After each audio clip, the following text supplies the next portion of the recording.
Everybody, welcome to Monster Territory. We have a very special guest today, longtime Red Sox reporter and the host of the Baseball Isn't Boring podcast, Rob Bradford. How you doing, my friend? Welcome to the show. Oh, my goodness. There's no better way to kick off the offseason than to talk to you, Robbie. No better way. So I appreciate it, man. Thank you. I love hearing that because usually I drive people insane on the social medias, giving my. I try to be as based as possible with my opinions on the offseason, and I don't know. Everyone just they criticize a lot on there, and I don't know. That never happens on social media. Come on, I refuse to believe that. No, come on. It is amazing, like the reaction of stuff this time of year, Robbie. It's crazy. Like it never. It always amazes me, and you can put up the most minute little thing, and you just like boom. Whether it's an opinion, whether it's news, whatever. But I think that now in the offseason, people are so starved for every little thing that the reaction one way or the other is nutty. So, yeah. So don't take it personal, and also just soak it in and enjoy it. I will say I'm hoping Lou Merloni's doing okay because he'll give a nice, good, honest opinion that sounds about right and sounds good, and then he's got all of Red Sox Nation coming after him saying, "What are you talking about, Lou?" And it's like, listen, if you're going to listen to anyone out there, listen to Lou freaking Merloni. Yeah. The guy knows what he's talking about. Listen, Yeah. I've been an armchair GM for as long as I can remember, and if there's one guy I'm going to listen to on social media, it's that guy. And I'll say this, too. I came out with my annual free agent predictions this past weekend on my main YouTube channel. Listen, my predictions are usually always wrong. I mean, but that's the fun of it. We love yelling at each other about it. But I had Bo Bichette going to the Tigers, a bold pick. And I think the entire country of Canada is coming after me right now, Rob. I don't know. Any advice? I got a whole country coming after me. Well, having just spent a significant amount of time up in Canada, I can tell you, like, it doesn't surprise me. Understandably, they're a little raw right now. They're a little, yeah, a little bad sensitive. Timing. Yeah, and I just actually talked to Ben Nicholson-Smith up there about because I'm really fascinated, like what the fallout was. How do you get over that? I was there. I can't imagine. I mean, I drove away from Canada. I drove to Buffalo. Flew out of Buffalo. As I'm driving away from Toronto, I just remember this feeling so bad for these people. Yeah. But and then on top of it, they have you saying they're going to lose one of their prized possessions in Bo Bichette. It's salt in the wound. Yeah, how dare you? So it doesn't surprise me what I'm saying. Listen, they took Vlad from us, okay? I mean, I know they already had Vlad, but we were supposed to get Vlad, all right? So come on. And the writing was on the wall. It was perfect. Vlad at Fenway Park for years to come. So you'll be okay without Bo, Toronto. I'm kidding. He could very well go back. We'll see how the market turns out. But this is going to be an interesting offseason, Rob. I talked about this with Chris Cotillo not too long ago. It feels a bit more straightforward this offseason. The needs seem pretty clear. You need someone behind Crochet. You need a nice big bat in the middle of the order. Maybe a couple other little pieces here and there. And I think you're good to go make a run. But at the same time, it still feels a bit chaotic. You got a lot of guys in the mix. You still have, whether or not the Red Sox want to call it or not, a surplus in the outfield. There's a lot of things happening, a lot of players. What are your general feelings right now, just going into this offseason? Yeah, so whatever Cotillo said, I'm going to say the opposite. I will say this. I think that there's, to your point, there's a lot of things to figure out here. The reason they one of the reasons they trade Rafael Devers was because it was a mismatched roster, right? Yeah. They've said that, and that became to fruition. But that doesn't mean it wasn't a totally matched roster by the end. To your point, the outfield situation, you got to imagine that one of those guys are going to be gone. The infield situation. I wrote about this. I said, Trevor Story, they're very fortunate. You can pick apart Trevor Story, and I know people will say, oh, look at, -9 outs above average and whatever. If you don't have Trevor Story, then you're really swimming upstream. Yep. And because you have to figure out what you're doing at third base, what you're doing at second base, what you're doing at first base. and then you got to figure out actually who's going to be your middle of the order guys, because as we saw, the good teams have the middle of the order guys. And let's be honest, the Red Sox, last time we saw them, Roman Anthony's hurt, they did not have the middle of the order guys. So there's a lot to figure out here. But I think that, again, having Trevor Story is a good start. Yep. Congratulations, Red Sox. But there's a lot to figure out all across the board with this team. Yeah, what are your general thoughts right now on just the whole Bregman situation? I feel like, at least just me personally, my own opinion, it just feels like just a great fit overall, both on the field and off the field. Fits like a glove at Fenway Park. But then I also just look at the market as well. I just look at other teams out there. What team out there would be willing to go the distance for Alex Bregman? He had the quad injury this past year. You take a look at some of the batted ball metrics. Still a little kind of middle of the road for the most part. Great play, still great plate discipline overall. I just wonder if there's another team out there that's really going to slap down a massive offer. I just feel like in the end they're going to figure it out. Or where are you? There's a lot to pick through with the Bregman thing, and I think that number one, he is probably more valuable to the Red Sox than any other team. Like this is they need him for a lot of reasons. Yeah. Now, just because I'm saying that doesn't mean they're gonna absolutely treat that situation like they should. Yep. I think my guess is they're gonna play a little bit of game of chicken like they did last year with him. All right, you want to go find your market? Go find your market. Detroit, you want to play in Detroit? Go play in Detroit. Go play in Kansas City, whatever it is. Which is obviously those parks aren't conducive to Alex Bregman. So the fact that they didn't talk to Bregman during the year kind of tells me that A, they're ready to play chicken in terms of him opting out, and B, they're probably ready to play chicken when it comes to this free agency. Now, the caveat here is that, sure, you had Detroit interested, maybe Houston interested before, whatever, but you're hearing other teams. You're hearing Philadelphia, right? So if Philadelphia gets involved, then they should be really worried. If the Dodgers get involved, then you should be really worried.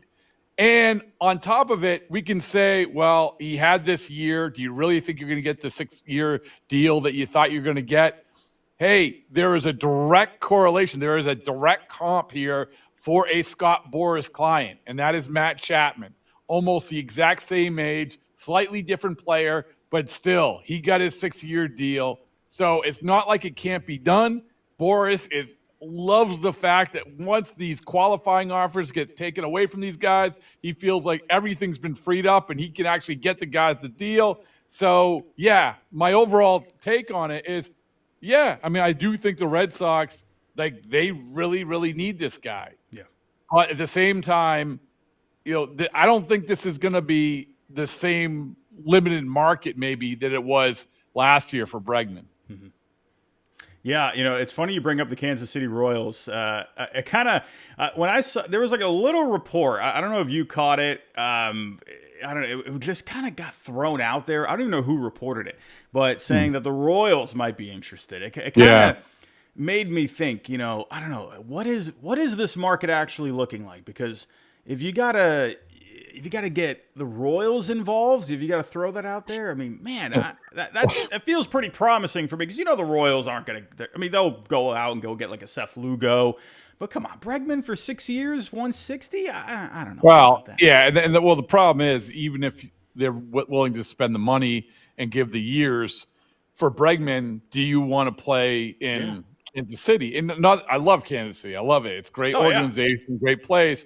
But the ballpark, Andrew Benintendi was a doubles hitter, and he thrived there because it was a doubles park. I mean, Alex Bregman, as we found out, that's one thing the Red Sox should have going for them. He can hit the ball over the left field wall. It's not that complicated. It's science. Yeah. So it's the same thing with Detroit. I don't think that park is conducive to Alex Bregman's game to putting up big numbers. Hey, maybe he doesn't care, because ultimately you're going to sign the deal. You're going to be there anyway. I don't know, but I'll say it again. We're focusing on Kansas City and Detroit and these teams. It's not like these big market teams don't need third basemen. So that's the thing that sort of should scare the Red Sox. And what should also scare the Red Sox is what is the pivot here? Yeah. Marcelo Meyer, great. Well, you might need Marcelo Meyer to play second base. Yeah. And also, I'll say it again, you need middle of the order bats. Yeah. You got to find those guys too. So, yeah, I'm starting this whole conversation, this offseason, with a lot of negativity. I apologize. That's okay. But we have to be realistic about this too, though. No, that's how I am. I think in the end they'll figure it out, but I'm absolutely open to the fact that, hey, maybe you might have to, go after, a couple other guys out there. Maybe if he ends up going elsewhere, maybe you got to go, into the Japan market, look at Murakami, maybe, Okamoto. Well, he's not there. playing third base. He's Right. like, from what I'm told, like it's not defensively, it's not even an option. Yeah. Like the other guy, Okamoto, maybe, yeah, sure, but he doesn't have the upside of Murakami. Right. I know that that's just one guy, but I just wanted to throw that out there because I think that some people are saying, oh, well, he could play third. I'm telling you, I have never got a firmer that's not happening. Right. It wasn't from a Red Sox person, but it was from another organization that scouted him. So, yeah, so just keep that in mind. Oh, yeah, for sure. I mean, that's just, it's just thinking about who are even, some guys you can go after. You got Suarez out there, possibly. Let's say he ends up going to the Phillies. Maybe, hey, we'll take Alec Bohm. You know what I mean? Something like, Would that excite you got to keep your open mind. You the Alec Bohm thing? It's I don't know. I want to know what you think. What would be your Bregman aside? What's your solution there? I'm sure, for me, I would probably just put Meyer at third because he just showed you he could handle it there while Bregman was out. And then, I'd go after a second baseman probably. I'd go. Funny enough, the Red Sox, they did show interest in Gleyber Torres a little while ago. Could someone like that be an option? You know what I mean? I don't know. Then you kind of think, where's Christian Campbell fit into the mix next year? I would imagine he probably just starts at AAA. They kind of just, bring him along slowly next year. I don't know. It's really interesting. I feel like Suarez would be a guy that you would take a look at, of course, because of that, power bat at Fenway, that could be a good fit. And it would be a short-term deal. I don't know. Because I'm also thinking of the fact defense. That is something the Red Sox need to improve in the infield. I think that's a pretty underrated factor. That's why I want Bregman back too, because he's great defensively there. So, and that was the one reason they had him go over there over Raffy, right? So, to me, plan A is Bregman for sure. I think the team gets weaker personally if he leaves. Oh yeah. Well, also you bring up Devers, and I think people can't forget this when we're talking about. And I know you mentioned you're going to mention payroll, but let's not forget this: is that sure you won after Devers, that it worked out short term for you, but the biggest payoff for Rafael Devers was always going to be the money that you got. Right. And so everybody was like, okay, what does that look like? And they won't say tangibly, this is the money that we have and this is where we're going to spend it. But the assumption is that you are going to spend it on somebody. Because if you don't, if there isn't some spending, significant spending, then what are you doing trading Rafael Devers? You need to find foundation guys, especially when it comes to hitting home runs, which they just simply couldn't do at the end of the year. Yeah, I agree. To me, the fit of the bat is just too perfect. And like you said, you got the money there. In my opinion, there's no reason to not get him signed. Again, if he does leave, of course, you're going to have to look at other options. Another guy, we were talking about him before the show. Could you make a run at someone like Bo Bichette? Have Meyer at third base, second base with Bo. I know he's going to want to look for shortstop money despite what the metrics say. I don't know. Would the Red Sox go that far for someone like Bichette if they lose Bregman? I don't know. I mean, it's funny because I wouldn't have a problem with it at all. He obviously showed that he can play other positions, whether, however that looks, moving Story to second, moving him to short, vice versa, third, whatever it is. He's a legit middle order bat. He obviously showed that he can play on the big stage. Yep. And by the way, he's a little bit younger than most of these other free agents. Yeah. So, and he's going to be paid accordingly. Yep. So, yeah, I mean, I think, and by the way, his parents met in the gold gym on the other side of the left field wall. So there you go. It's all magical. It's all coming together. But Bo Bichette to the Red Sox, I guess. Put it on the board. Let's go. Now Canada's going to hate me even more for that one. So, but when Canada it comes doesn't to hate anyone. They don't hate anyone. They are very nice people. Even when they're Super angry nice. at you, they still make it nice at the same time. So it's like, okay, I can take this. It's good. And I can tell you, I stayed at a hotel. It was a boutique hotel, and I didn't realize this, but it was in the heart of the University of Toronto. So it was on one side was the Madison Pub, which evidently is the biggest college bar around. Mm-hmm. And then literally then you have my boutique hotel. And then on the other side of it, you had a fraternity house. Yep. So I can tell you that the youth of Canada, very enthusiastic, very drunk, and very nice. So, well, yeah. I always think it's probably one of the, how do I even describe this show? It was filmed out of Canada. It's basically brain rot TV. It was Trailer Park Boys. Me and my buddies growing up, we watched the heck out of that show. And I didn't realize it was filmed in Canada. So I got a couple of friends. They got a great Blue Jays channel called Blue Jays Today. They had an awesome time in the postseason.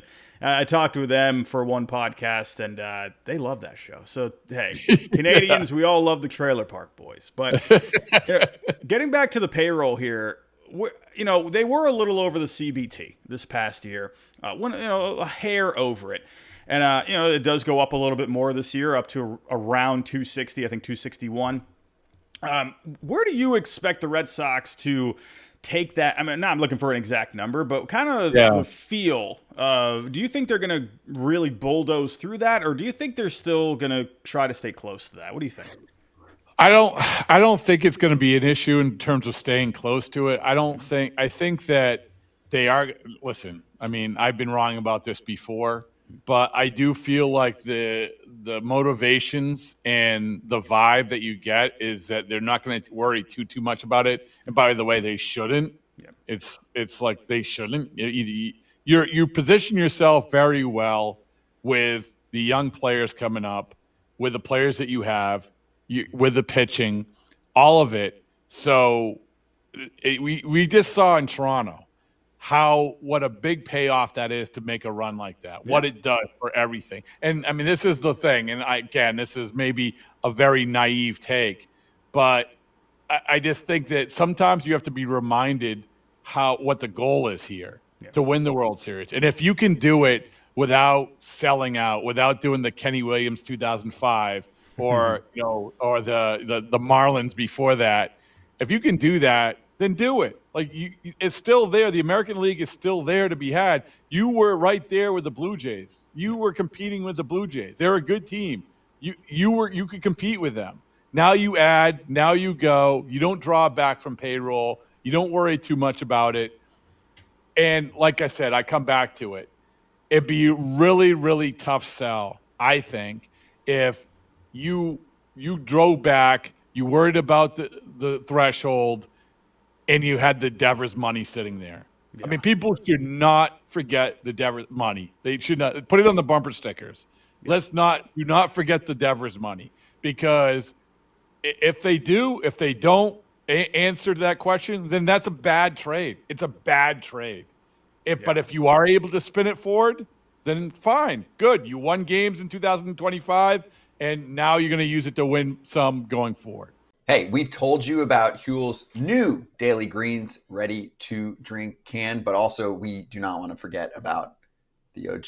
Your favorite. You love that chocolate peanut butter flavor. I do. You and Kratz love that chocolate peanut butter flavor. That's my favorite one. Mm-hmm. It's so good. The breakdown? The vanilla, also good, but when they sent me the chocolate peanut butter, it's like a dessert, but it's not. 35 grams of protein, no added sugar. Gluten-free for your boy. under $5 per meal because it's a meal and a drink. 6 grams of fiber, 27 essential vitamins and minerals. Huel makes healthy eating simple. They also just launched into Target stores nationwide. Try both products today with 15% off your purchase for new customers with the exclusive code FOUL at Huel.com/foul. Use that code, fill out the post-checkout survey to help support FT. Get after it, FT fam. Yeah, I think my personal take on it, I think you'll see them go over it. And I never had a question whether or not they would go over it. It was how much over. I'm thinking they'll be comfortably over it. I don't think they'll try to skin their teeth by any means. But I don't know. Do I see them going out there and having like that 2010, 2011 offseason where they go get Adrian Gonzalez and Carl Crawford and they're really just spending out of, through their shoes? I'm not sure if they go that far, but I definitely could see them adding at least a couple of contracts, whether that's, Bregman, one more bat. Could they go after another starting pitcher out there, especially if they make a trade? I don't know. It's interesting. I'm curious to see what they do. I do think they're going to go out there and be aggressive. But one of the needs, and everyone keeps talking about it, they need a big bat for the middle of the order. We've already talked about it a couple of times. Who's your preference? Who do you got? If you were the GM, if Craig Breslow let you be the GM for the day, which bat are you going after? Well, there's not a lot. I mean, honestly, obviously you mentioned Bichette, and Bichette positionally is a good fit. I like him. I like his game. I like him as a person. He obviously what he did in the World Series only should amp up his value. But I can't get past the Pete Alonso thing. So I know that maybe even in that front office, like, listen, I mean, there were people in that front office that didn't want Bregman. Like, that was, that was not wise. But I'm sure that people can pick apart Pete Alonso. It's easier to do, honestly, than it is Bregman. Defense, so forth and so on. But at the same time, there's some guys that just fit right for what you need. And Pete Alonso, to me, is that guy.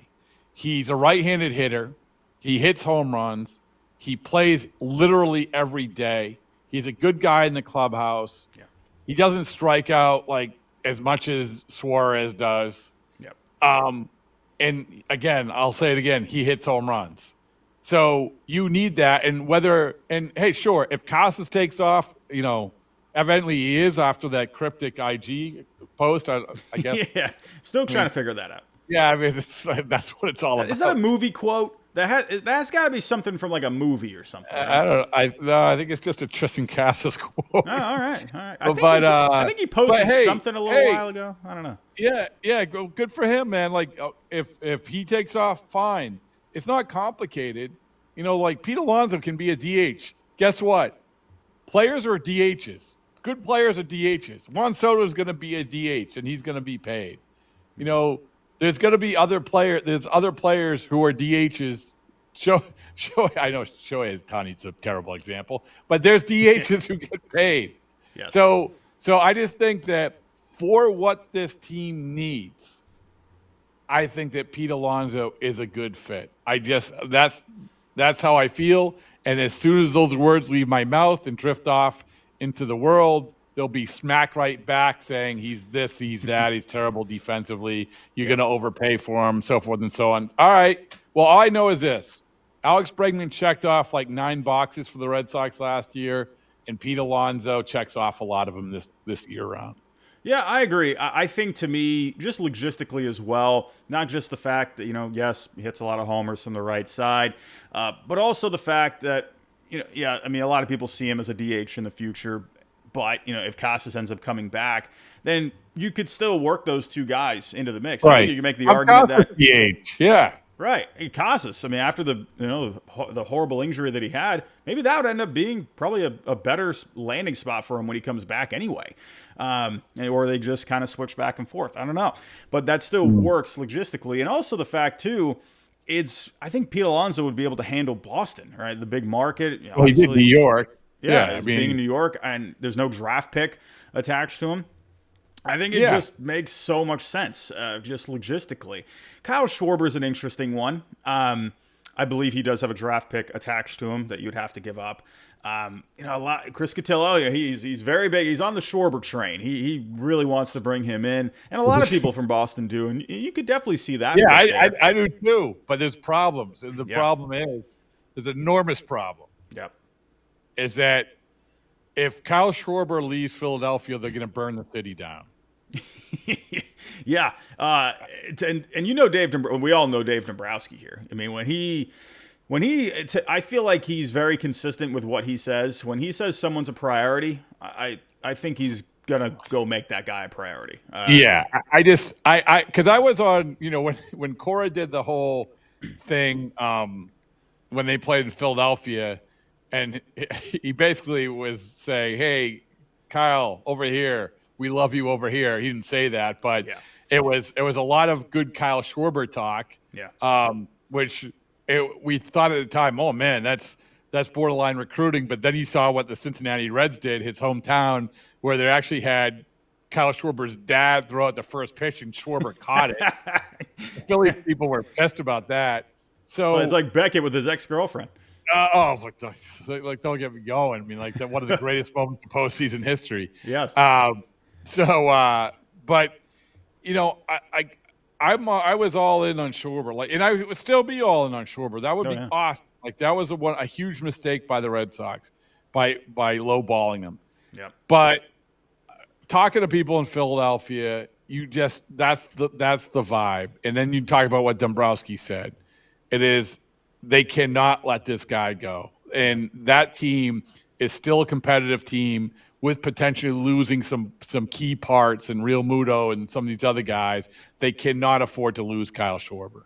Yeah, I agree. And if you take that bat out of that lineup, the next guy on the leaderboards for them with the home runs was Bryce Harper at 27 or 28. So you're losing a ton of power right there. It's to me, your lineup is it's still okay, but you got to figure that out. Now, with the rotation, that's the other big one. Starting pitcher number 2, who is going to help Garrett Crochet anchor this rotation? And I think you look to the trade market.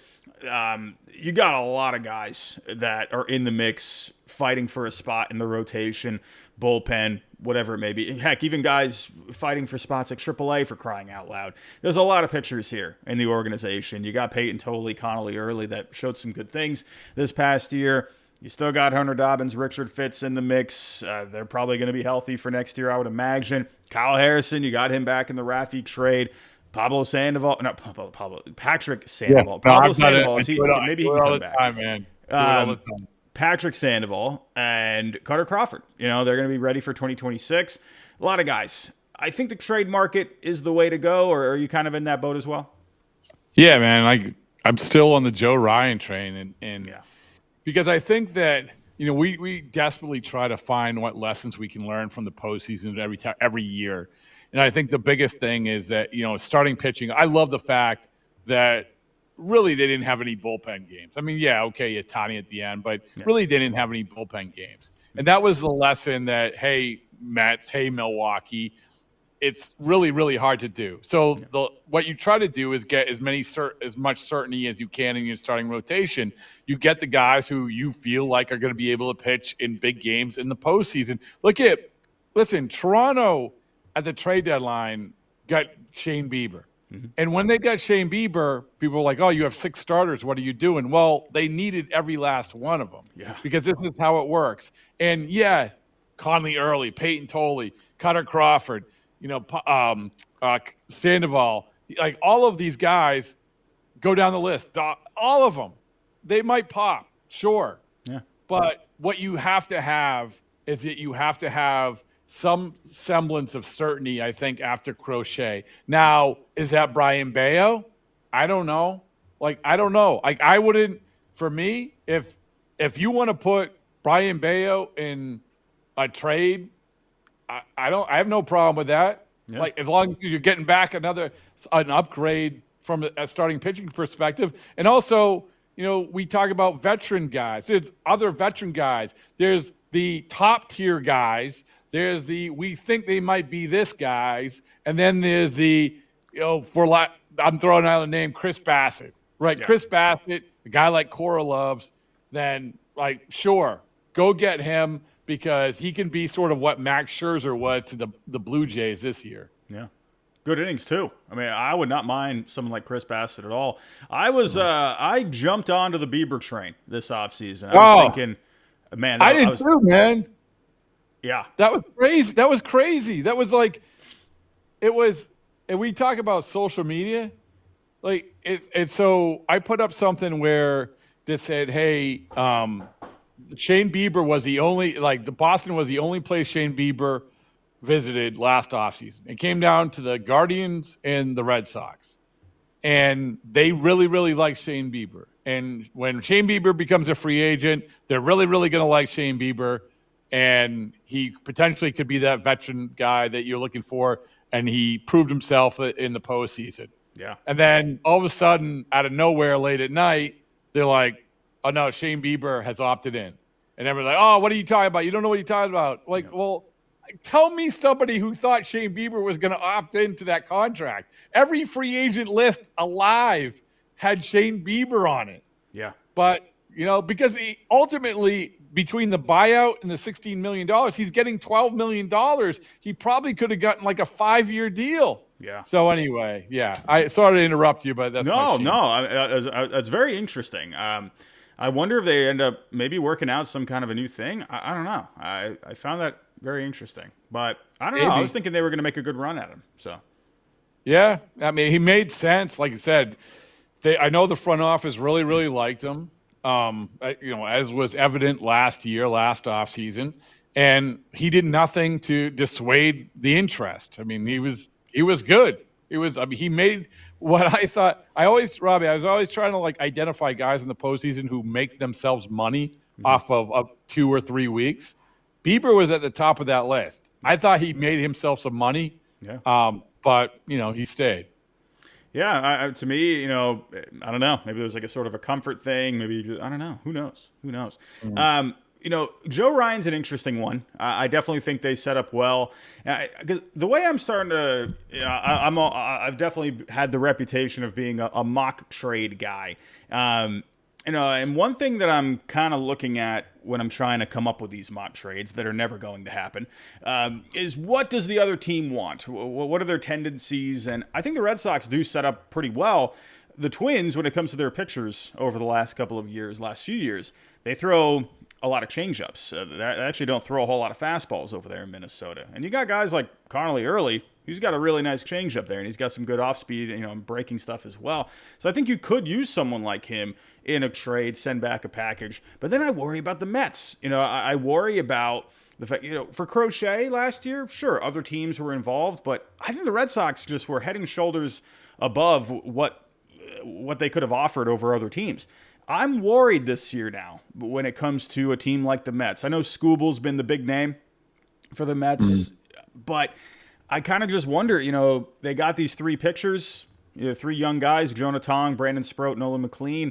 David Stearns, the way he likes to operate, is he going to go after a 1-year rental, or would he rather go after a guy with a bit more control? Are you at all worried about maybe some other teams that could land Ryan?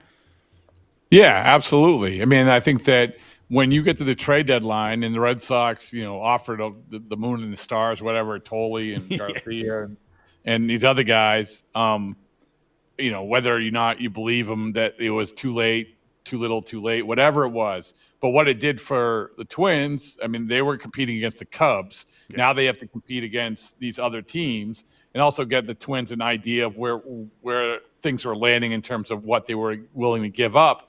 I think that the difference in the Crochet deal, is that I don't think the Red Sox offer, to be perfectly honest, probably is going to be as strong as Crochet, and it needs to be. Yeah. I mean, it's the same amount of years, same deal, but you thin yourself out a little bit too much. Now, should they sell high? I think they potentially are selling high on Connolly Early, and I know that's an unpopular opinion, but I think that's a very, very real scenario. Not to say Connolly Early isn't going to be a really good major league pitcher. No, I think he will. Yeah. Right, but to think that he's just going to to say, oh, go ahead, you can be our number 2 starter. That's a mistake. I would say the same thing about Trey Yesavage in Toronto. It's like you got to be careful about the euphoria of a short spurt. I mean, there's adjustments. It's a different year, whatever. Right. But I wouldn't for the Red Sox. Yeah, I mean, I think there's going to be a lot of competition, and obviously the other one is Skubal. Like, how do you want to approach Skubal? The difference is Skubal has 1 year, Ryan is 2 years, and honestly, like, I know that everyone wants Skubal, but you have to understand there is zero chance if you trade for Tariq Skubal that he's going to sign with you. Yeah. Like at least in that window that you have him. It's Juan Soto all over again. Same agent, same scenario. Enjoy your year. That's fine. But with Joe Ryan, it's a little bit different. I think there's a very real chance that not only do you get the 2 years, but you're able to do what the Garrett Crochet did in terms of extension. Yeah, I'm very, very curious to see what happens with Skubal. I heard we got a report here today. Maybe the Mariners could show some interest. Well, I don't know. I mean, they got a lot of prospects over there. Maybe they could actually get something done. I think he went to college there in Seattle. We'll see. Yeah. A couple other names as well before we start to wrap things up here. We got a guy maybe like Hunter Green that could be available in Cincinnati. No. Terry Francona was just on our podcast. He basically said that's not happening. Oh. So, yeah. Oh, no. Well, all right, forget. Well, hey, look, I love Terry Francona. I'm not going to argue with that guy. I believe Tito.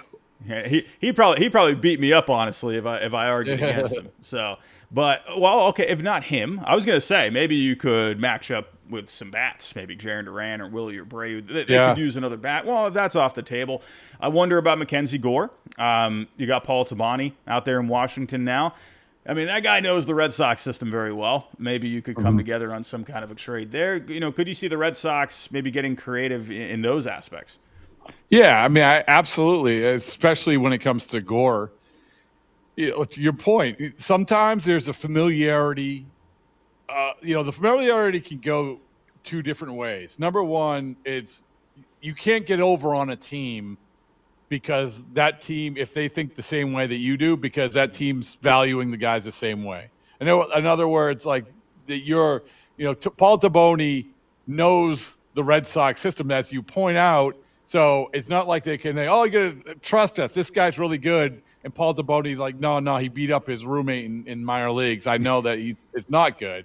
So I think that's the dangerous thing. But at the same time, sometimes you just like dealing with guys. I'll give you an example. The Bieber trade.